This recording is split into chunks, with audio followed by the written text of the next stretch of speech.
What's your plan for Froginator, Eldrazi, and Red Painter? Next on Eternal Dirtles.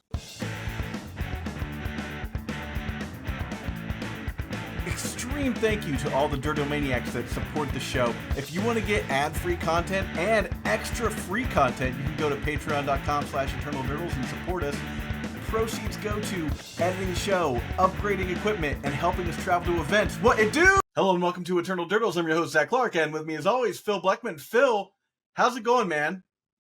Bro, what is your plan? What's your plans? Do you have plans? What have you planned thus far? Well, so, seeing that there was a possible resurgence of Urza Saga in the meta, my plan has been to lean into that resurgence and slip into, well, first off, check out this new deck box I got. How cool is this? Yeah, it's a sexy deck box. Yeah, hell yeah, fuck yeah. But inside this deck box is the deck that I think I will probably be playing for Eternal Weekend. I'm gonna heavily test Cephalid Breakfast right now, just the blue-white version. I'm thinking after playing a couple games though, I think I might splash black, as in like play like 1 or 2 Cabal therapies, just because that seems to be a smart choice. So there's that. My plan. So 2 days ago we covered the super qualifier, and we saw that the 3 most ubiquitous decks and that were doing well in the format were obviously Froginator, a prison or like red prison or red grindstone deck, and then the Eldrazi deck, right? So you want to be resilient against these decks specifically if you're going to be going to Eternal Weekend, I think we're close enough to Eternal Weekend. We're a month out now. A month out from Eternal Weekend. 2 months maybe? I'm trying to think how far away. What is today? It is the 9th? And month and a half. Yeah, month and a half. Yeah, we got a month and a half till Eternal Weekend. So a lot can happen in 45-ish days, right? But, no new cards are coming in. I think we can all respect the fact that there are going to be a lot of people ready to play against Froginator, of course, ready to mess around with the graveyard. So there's 2 points to this conversation, Phil. There's how do you navigate against these decks with the deck that you're playing? You as in the royal you, and everyone out there, and then what you need to be prepared against for your plan if you're seeing people hedge against these decks. Like Froginator is playing main deck now spell bombs. So if you're a graveyard deck, how do you deal with that? How are you specifically dealing with what their common answers are? So I think this is not just a reactive but a proactive plan that I want to kind of get into. Eternal Dirtles is proud to be sponsored by Moxfield. Moxfield is the best Magic the Gathering deck building website on the internet. You can create, share, and find decks from Commander to Legacy and even fan-supported formats like Pre-Modern and Old School. You can see all of our decks on our Moxfield. Follow the links below to stay tuned. Yeah, I think that one thing that I want to stress to people who are planning on going to play any of these major paper events is the online metagame is only going to tell you so much. Zach is talking about playing Cephalid Breakfast. We know that most Cephalid Breakfast pilots that have played the deck longer or have been preparing with it longer than Zach has are going to be on the Na'Vi version, which is all of them. Well, you said that you were starting on blue-white. Did you just I'm sorry. I forgot that I am playing Nadu. Yeah, so let's go Bant. Yeah. Okay, so my bad. So you're playing the Cephalid Breakfast variation that most people are going to walk in the room with that are playing that deck. They're on the Nadu version. Now, Nadu is abysmal to play online because it requires infinite clicks and it's non-deterministic. Yeah. And that means that your opponent, who's playing on a chess clock, can just F6 and let you do it. And then you have to spend all of your time clicking, and that's just a miserable experience. I think it's a much more miserable experience for the opponent. I love drawing cards and putting free lands into play, so it is not miserable for me. I'm saying miserable in that if you're trying to test for Eternal Weekend, and you start going off with Nadu, you can calibrate that as an effectively as a win in your testing. Yeah. But now you have to spend the time winning. Yeah. Because your opponents may not concede, and then unless you concede, but that's who's doing that. So I'm just saying that it is because it is terrible to play online because of the clicking and because of the chess clocks. Your opponent can F6 and walk away. Where in paper they would have to just concede or just let you do it, in which case you can demonstrate your loop. Yeah, I do want to touch on the non-deterministic part, because in a situation, Phil, where you're drawing, like, let's just say you have Nomad and a Nadu in play, right? That's 8 cards. Like, you don't need to be deterministic to show your opponent that you just drew 8 cards over the course of one full turn cycle to be in full advantage of the game, at the very least, right? Totally. So your opponent should concede when the combo is established. Like, we should not be spending time on that. It's equivalent to, like, if Atraxa touches the table, just pack it up after they show you that they've reloaded with stuff and you're never resolving a spell for the rest of the game. That's fine. I'm saying that on Magic Online, your opponents don't have to respect that. You have to spend 68 clicks, taking up 7 minutes of clock. And now your opponent's just going to be way ahead, as you have to, like, you know what I mean? Like, it's just a different experience online. I'm not saying anything against the deck. It's a great deck. It's going to be in the top 8, and I think one of the better decks to win the overall event. Right here. I just think that because it is so strong, it is not reflective of its strength online, because fewer people play it online. It's a bit miserable. Would be representative of what is going to be in paper. Like, I think that will be the deck that has the most discrepancy between representation online versus representation in paper. Okay. Well, I mean, all that is a wonderful aside to the point that we're not trying to make. The point we want to make is how does this deck, let's say, how does this deck navigate against Froginator, Red Painter, and what's called Eldrazi, right?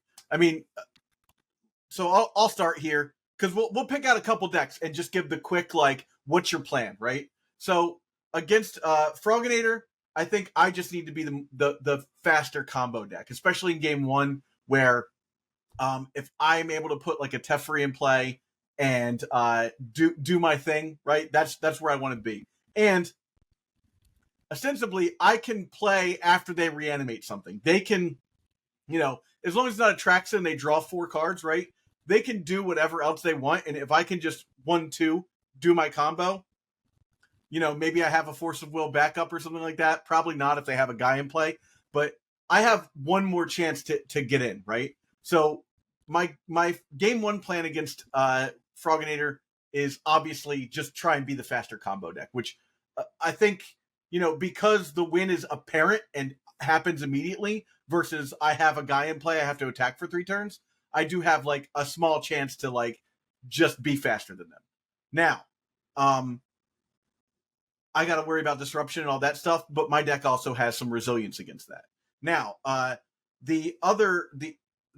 playing against Eldrazi, I think, again, you have to be full on combo. Like, you have to just, like, straight go for it.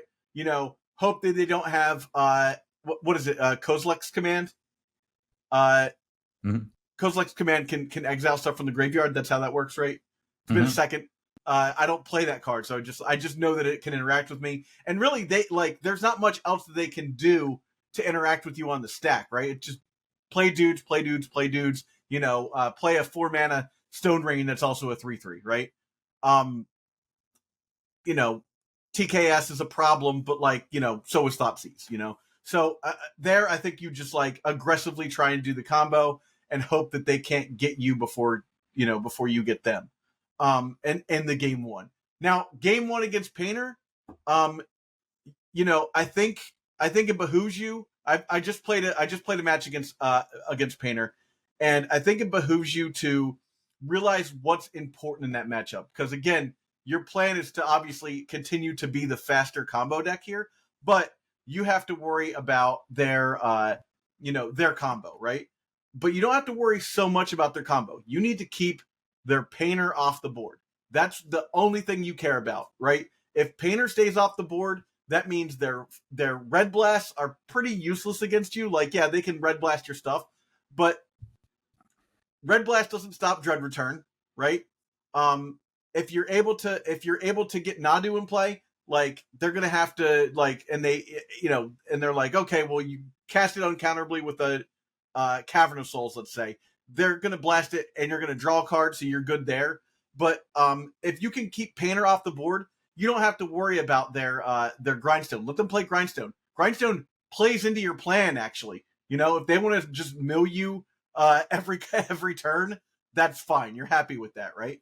It doesn't like Grindstone's not going to affect you that much, as long as you can keep the painter off the board. So the number one thing there you want to do is keep the painter off the board, and from there, just play fair magic against them until you can do the combo without having to worry about their interaction. Which honestly, like their deck doesn't have a lot of selection. A lot of times they just don't have any reaction to you. They've got Fable the Mirror Breaker, which is the closest thing they have to selection. But they're just drawing off the top of their deck. So if you can stop their initial plan, you generally can just go from there, and that's good. That's good advice for anybody. Like if you can stop Painter's initial plan, a lot of times they keep pretty suspect hands, especially like, oh, I had a Soul Land and a Petal, but I didn't have the Mountain. So like if you brick their first play, a lot of times they just kind of sit there. So you and I like have a very different understanding as to what selection entails. Well, because they're playing Urza Saga and Goblin Engineer, which are both tutors. Not well, so they are playing Goblin Engineer, but a lot of those decks don't. It doesn't matter, right? Goblin Engineer is not that important if you consider the fact that you just don't want Painter into play, right? Now they can get Painter into play. The Goblin Engineer is 2 or less, right? Yeah.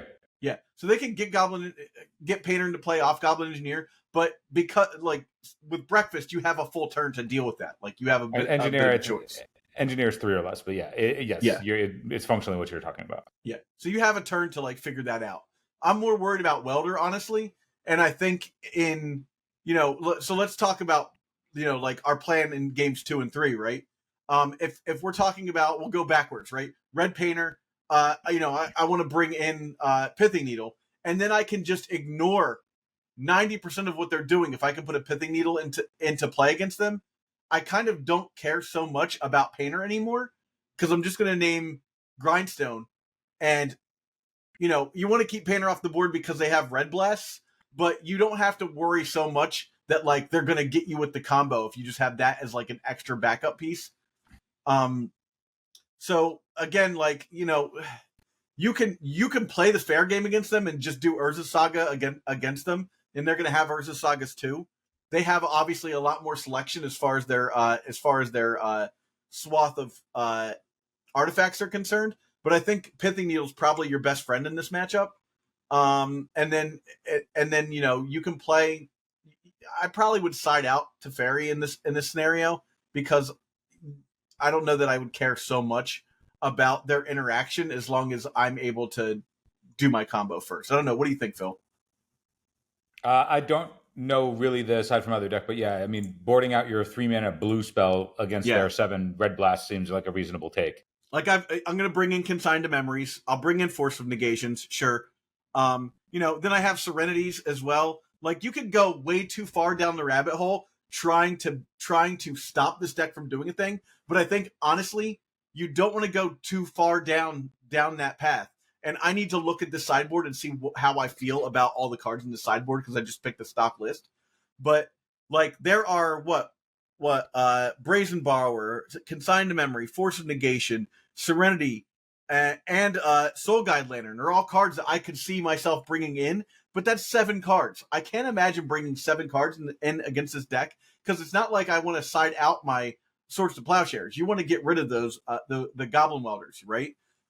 So this one's a little tough to figure out, because like sure I could take out Memory's Journey. If I'm already on the like Pithing Needle plan, I can name Fairy Macabre if I think that that's something they're on.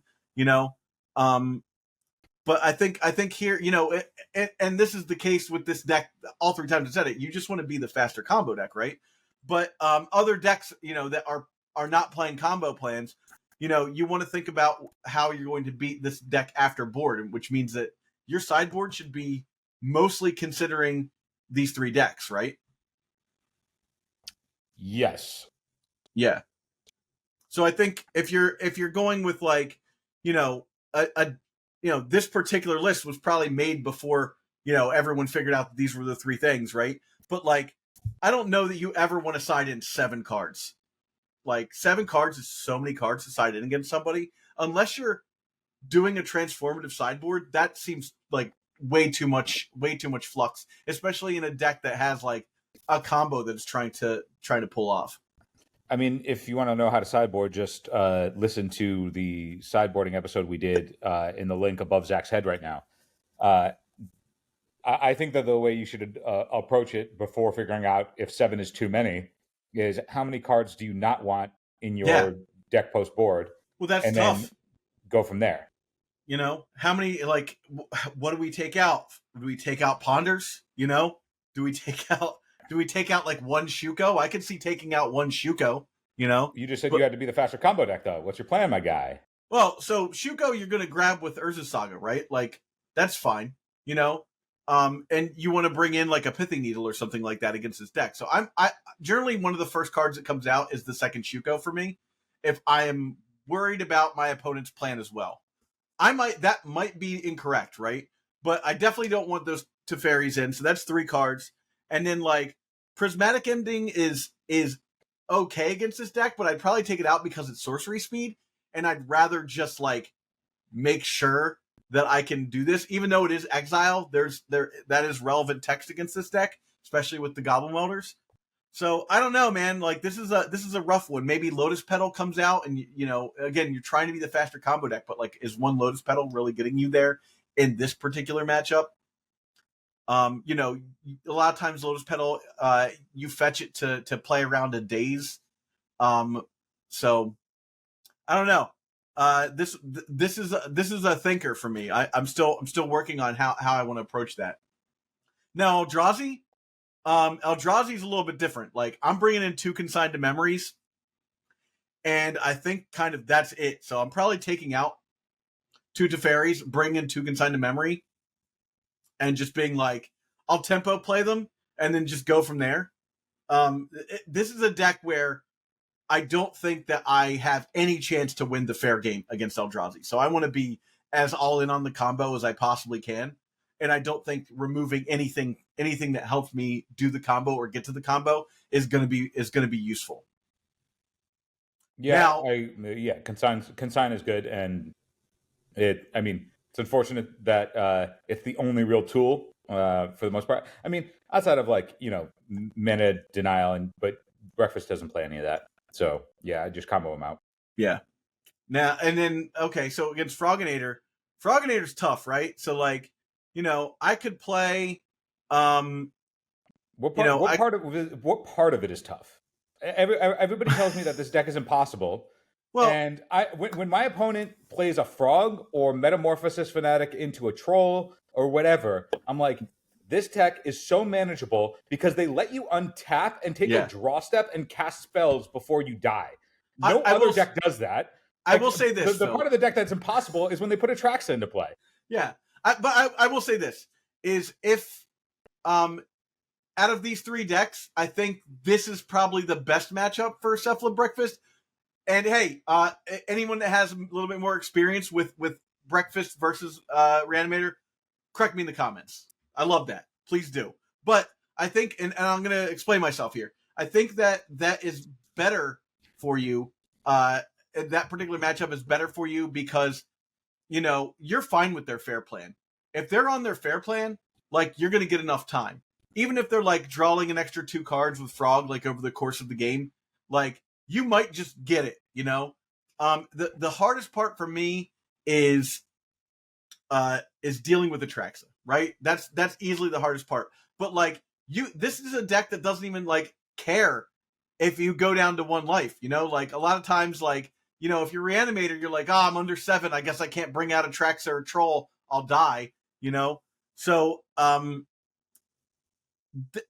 like that because your life total doesn't matter as much in this deck, and you can just do whatever you want. And your fair plan is actually almost as, like, it's not as good as their fair plan, but it has to be respected. You know, if they start attacking you and they took, you know, 8 off of a troll or what, 6 off a troll to bring a troll in, and then you have Urza Saga and you're like, cool, I have 2 4/4s, and now one's a 5/4. You know, you're slamming in for 9. They're attacking for 6. You know, I think you're in an okay position. Not to mention the fact that, like, you have your combo as a backup plan, whereas they just did their combo. They don't, assuming that they don't like find a way to get more life by top decking a Fanatic, they're not going to really be able to reanimate another creature. I don't know. That's how I feel about that matchup. I feel like out of those three matchups, that's the one I'm most okay with. And seeing that it's probably going to be the most ubiquitous deck, that's kind of why I'm hedging towards Cephalid Breakfast. They're a Days Wasteland Thoughtseize Reanimator combo deck. Yeah, which I'm okay with. I'm okay with, like, there's a reason why Cephalid Breakfast was good during the Delver era, right? Like, it does okay against Days Wasteland. Like, I was good. Basics. Hold on. Context is different. It was good during the Delver era because it was Delver that was trying to get across the finish line by checking your life total, and you could board in Triumph of St. Catherine while they were trying to Expressive Iteration, and they could never remove the body. Yeah, this is different. They could just put an Atraxa into play and end the game on the spot. So I think I think you have to look at what is the stock version of the deck that people are most likely going to bring in post Fnatic, right? And how much of their deck is going to remain being the combo deck that is trying to stop yours, and how much of it is going to actually be maintaining any amount of fair plan. Because if they're boarding out cards to bring in the rest of their fatal pushes to keep you from being able to go off, and then they just put Atraxa into play, knowing that yes, you have Source to Plowshares, but your curve is also 1.5 CMC higher than theirs. Play draw is going to dictate a ton of shit. Yeah. And I think if you don't respect one plan, presumably because you think that they're going to be on another, then you have to contend against the plan that you think that they're going to be on against you. Yeah. I mean, yes, they are flexible. They can do whatever they want, but I definitely need more reps with all against all three of these decks. By the way, Phil, let's pause real fast.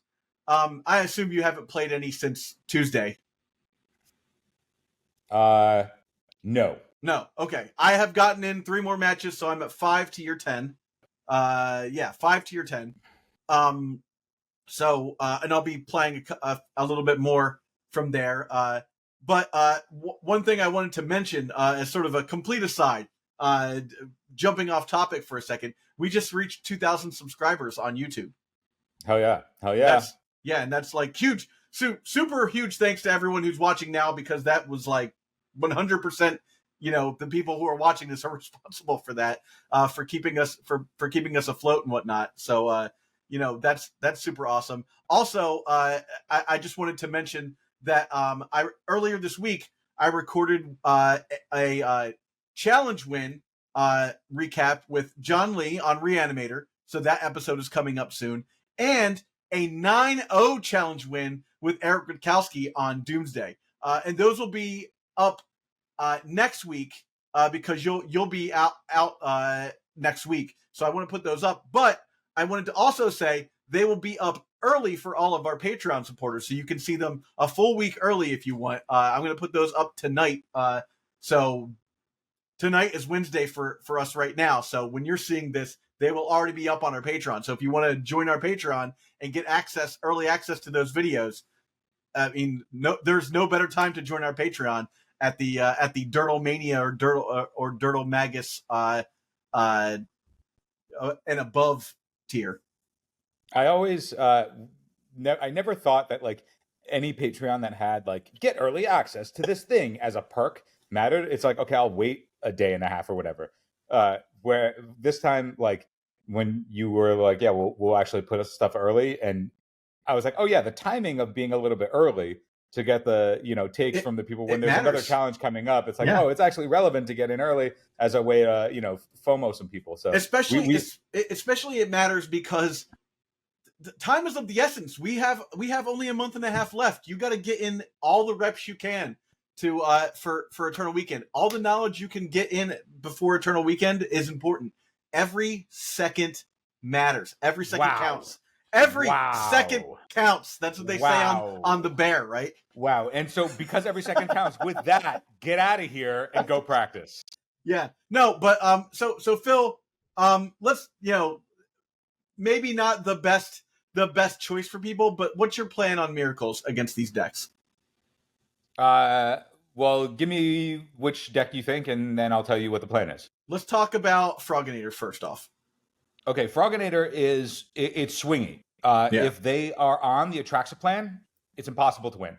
Okay. If Now, they Phil, as we go in, also hedge towards thinking about how Jeskai Control would deal with this too, so that we have two decks going on. So continue, please. I just think like the part of Reanimator or of like Blue Black Frog, like if they are reanimating a troll or fanaticking, literally anything that's not Atraxa, or playing some number of frogs, like those cards give you time. Mhm. And like it's been sort of strange to me to see that like Frog has maintained itself as like the thing that everybody's like, oh yeah, Frog will just get banned after Eternal Weekend, and that's going to be fine. And I'm like, that seems like the weakest part of the shell. Yeah.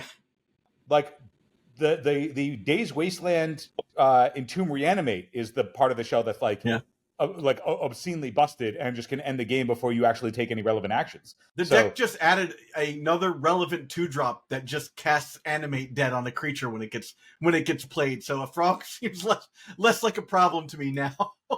I just think that like we can just at will put Atraxa into play is actually the thing of the part of the deck that is like dominant and is just going to get a bunch of stolen games and stuff like that. Whereas like Frog letting you untap, I'm like, you're telling me that my Prismatic Ending could actually have text in a matchup for the first time in 3 years? Like, that's crazy.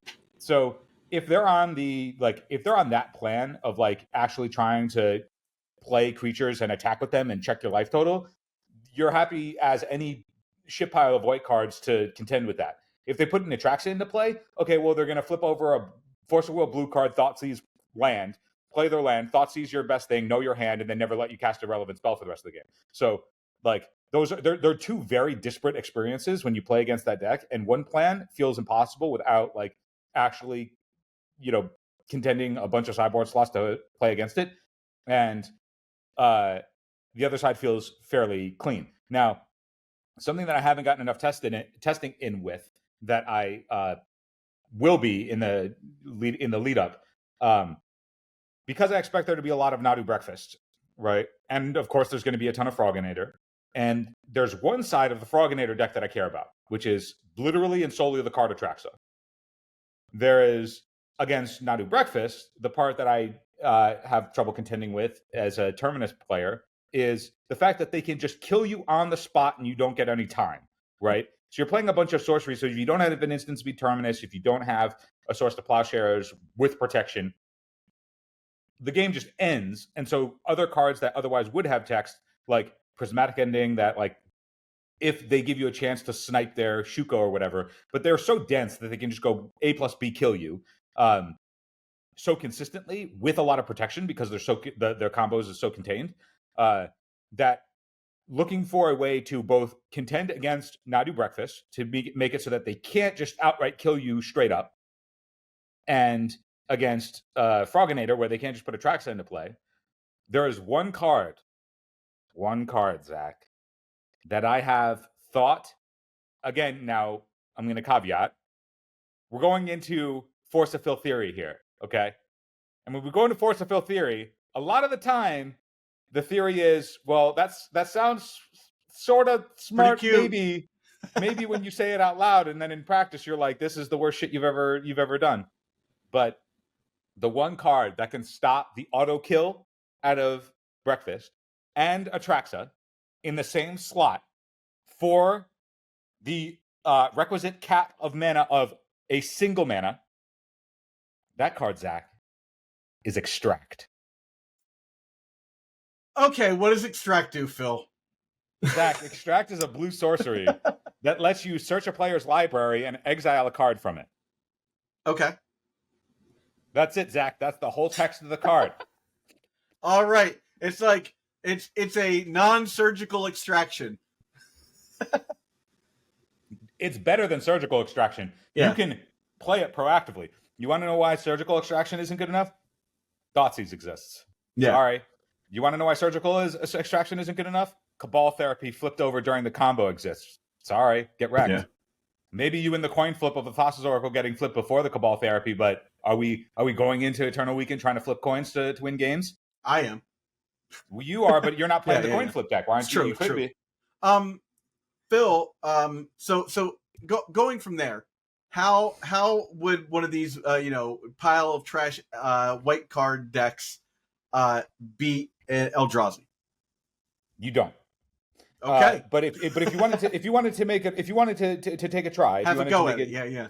let's say you were playing the 3-drop dot slam and hope it's good enough deck because what you're looking for an experience of, I don't know who you are that's trying to do that, but if you're trying to do that, you're probably on like the Ruination / Back to Basics thing where you're just trying to out prison them, and that's going to be dependent on play draw, and it'll also be dependent on like whether or not they might spawn you into oblivion before you get out the gates, which I will say I've I've done it against that deck. I have locked that deck out with the Jeskai control deck, and it's doable. Like, especially if you're running several, like if you're running like I think I was running 2 Blood Moons in the board, and I already had the Back to Basics, so I had Blood Moon, Back to Basics against my opponent. So there was literally nothing they could do at that point, but it can be done. Yeah, and those decks all have to, like, any pile of white cards deck has to be on 4 consigned to memory. I think like unless you're on some variation of just Skywalkers that's playing main deck Back to Basics, you're never going to win game 1 if you don't have any of those like big blowout Armageddon style effects. So my expectation is if you sit down across Eldrazi and you're playing Source to Plowshares in your deck and you're not a combo deck, that pretty much what's going to happen is they will present whatever they're going to present to you game 1. You're going to lose. And so get whatever information, find out like if you feel that they're stock or not. And if you feel like they're not stock, play until you can gain whatever edge you can gain. If you do feel they are stock, concede as fast as possible, board into your 4 consignment memories and your Armageddon effects, and ABC it from there. But like play draw is going to be super contingent on that. I mean, both decks as being a 3-drop prison control deck versus an Eldrazi deck means that you're both essentially going to be slamming.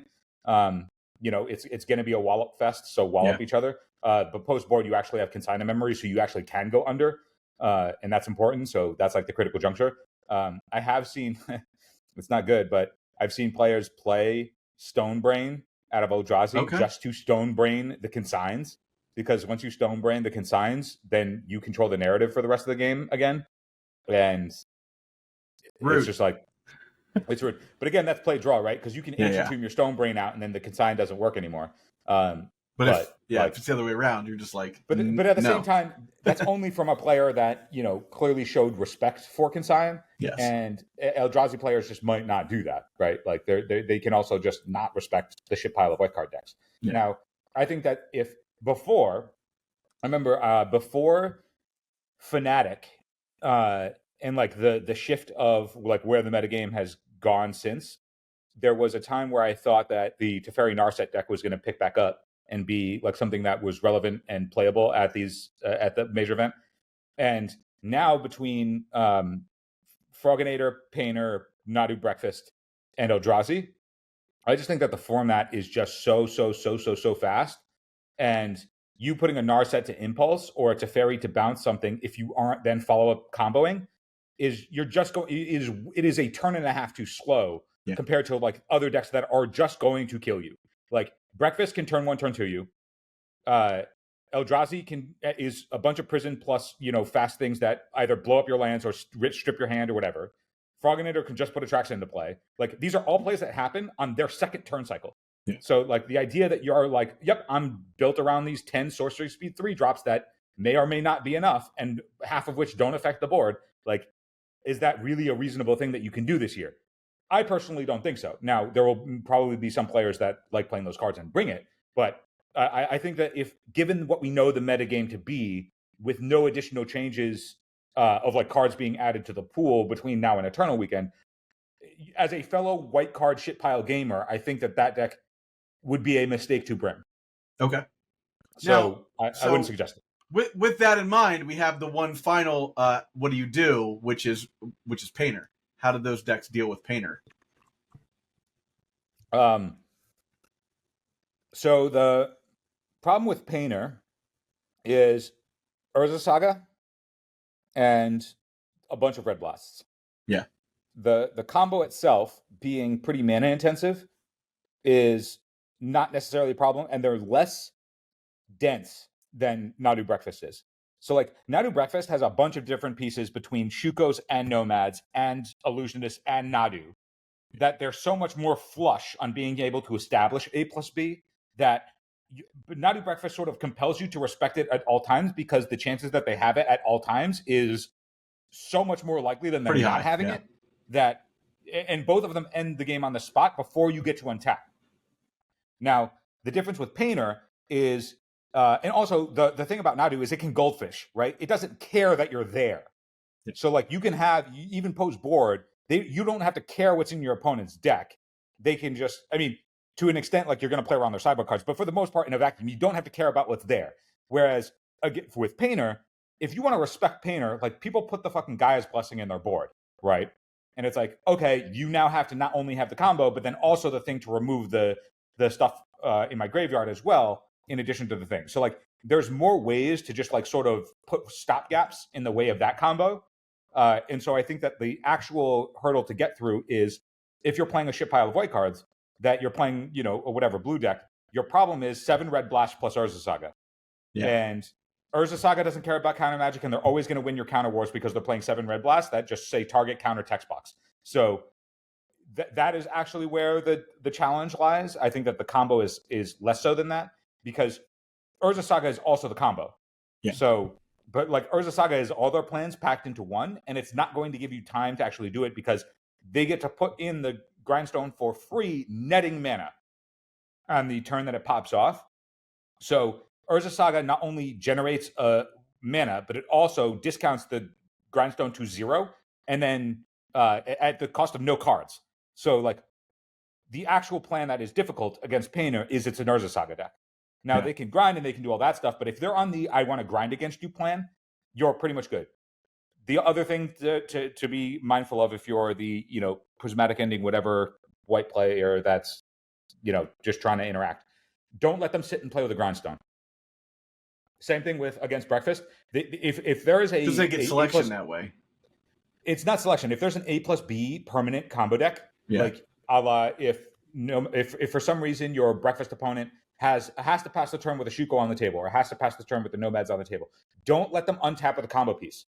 Because if there is one half of the combo already in play, it makes the other half of the combo, they then know that when they play their turn, that the dictation of the terms of engagement are based around that card, because otherwise the game ends. Yeah. So if they want to do anything else with their turn, and all this stuff costs very little mana, they can do whatever they want, knowing that you have to respect this thing. So if they want to, if you have a combo piece on the table and you play something else that isn't the combo, well, I can no longer respect that part, because if I do, and then go shields down, and then you're like, okay, follow up, kill you, right? Same thing. Don't let them have either of the combo piece on the table, because then they control the entire terms of the game, like on the critical juncture turn, and they know that you have to respect it, because if they don't, you die. Yeah. So it gives them all of this power that otherwise they don't have if you just spend your resources making sure that if there is a permanent on the table that is part of the combo that you have the time to remove, don't sit. Don't be patient. Remove that game piece off the board. All right. Well, I mean, I think that's solid advice across the board, right? Well, with that said, we're coming up on the end of the episode. Phil, are you locked in for Miracles this week? This Eternal Weekend, or are you faltering now? Are you thinking about something else, or you're just gonna say, I'm playing Miracles? Zach, I've been thinking about something else for the last 8 years. What do you mean? What do you mean? Am I locked in? No, I'm not locked in. What? No, absolutely not. Zach and I had a conversation where he's like, Phil, are you actually thinking about going off Miracles? Because it would probably be better to like play a deck that can actually win some games and do all that stuff. And I was like, Zach, here's the real struggle. The real struggle isn't, should you or shouldn't you? That is clear. It is, shouldn't you? But the difference is, what we're talking about now is like when we had a couple episodes ago, we were saying jump ship or don't. And if you're not jumping ship now, then when are you going to do it? Because then you're not going to get in requisite reps. Now, if you're going to jump ship to a deck that you don't enjoy playing to try and win the thing, but then still don't win, then you can be like, okay, I'm playing a deck I don't enjoy and I'm losing, and this feels bad doubly. Whereas they're like, okay, I'm playing a deck that I enjoy and I'm losing. You're like, well, it sucks that I lost, but at least I can have fun playing the rest of the rounds out. If you have a dedicated plan and experience playing whatever you've practiced. So it's the hedge of at what rate do you think you actually are going to be able to win playing one of these top decks that is just an Urza Saga deck or a Days Wasteland Reanimator deck? And, because God forbid we sleeve up Ancient Tomb. But I mean, I'd love to, but you'd love to. Yeah, you'd love to. But Vexing Bauble exists, my guy. Sorry about it. Yeah. Unfortunately, 8-cast is not a deck right now. Turns out Painter's on a bunch of Vexing Bauble. Eldrazi's on a bunch of Vexing Bauble. Yeah. Your Painter is just gonna have to get rid of the baubles and go up to play some 1-drops. Get those candy trails in there, my guy. Candy trail. All right. Well, final note. Somebody asked me in the comments last week about the ads on YouTube. YouTube's getting crazy with the ads. I know this, and we can't stop them because we have to pay people that edit the podcast. We've got to pay for the camera equipment Phil and I bought and all the editing stuff, all that stuff. So the ads must persist, like the horrors must persist. But you can get ad-free content if you join our Patreon or you do YouTube premiums. You subscribe to our channel through YouTube Join, I think it's called. Or if you use Spotify, you can do either one of those memberships will get you completely ad-free listening. I suggest doing Patreon, not on iPhone because they charge you an extra amount on the iPhone. So just make sure you're doing it on the website if you join us on Patreon, patreon.com/eternaldurdles. With that said, thank you everybody for watching. Thank you to all of our Patreon supporters, and we will catch you next time. Extract, Zach. Extract. The card extract. Before you go, I need some help. Please subscribe to this channel and do your part to help sustain the legacy content ecosystem. Just subscribing to this channel goes a long way to reminding YouTube that people love and support this format. Now, if you really want to go the extra mile, you should think about supporting us through Patreon. Both the links for subscription and Patreon are right here. And if you're listening on an audio format, you can go to patreon.com/eternaldurdles. Thanks so much for watching.